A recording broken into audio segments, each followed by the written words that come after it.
Dan Wilson, Reverend, as you call yourself, have you ever asked yourself, where is God's paradise?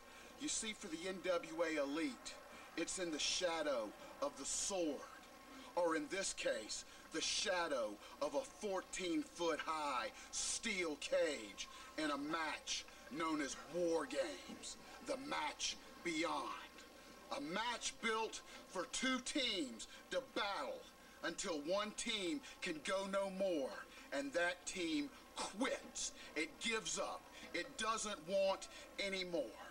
And Dan, as many times as I've come out here and ridiculed you for spewing ignorant gibberish, I have to give you credit for one salient point that you've actually made.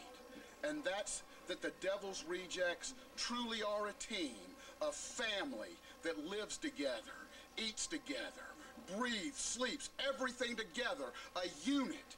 And while my NWA Elite consists of the greatest athletes in professional wrestling who were wrestling all around the world in great demand, I haven't been able to put together that one solid team that could stand alone and be that unit. So what I've done is I've assembled the most dangerous men I've ever come across. And what we did is we piled into the Escalade. I bought the biggest cooler I could find, filled it with adult beverages, and we went on a road trip, Dan.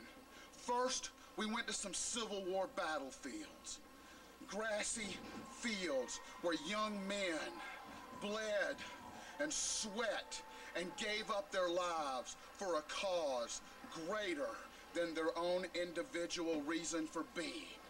And then we went to some crime scenes where horrible, atrocious murders took place, just so everybody could soak in that sometimes being in the wrong place at the wrong time could be the end of your life, that life could end in a flash. You never know how many more days you have. And then, as night came upon us, we came to the hallowed ground of the Tri-State Crematorium, where over 300 corpses laid out in the sun, rotting and decaying for months, where the stench of death was so putrid that most men would gag at the thought. And that's where we set up camp. And as we sat around the campfire, the universal soldier, Shatter, regaled us with tales of war. He told us how you have to turn off everything that's been ingrained in you since birth, how you have to put on blinders, and in front of you, all you see is your enemy. If your brethren lay dying around you, you still have to forge ahead.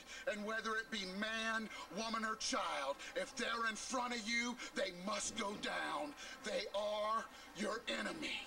So Dan, you're looking at a team that can stand against those filthy heretics you call the Devil's Rejects.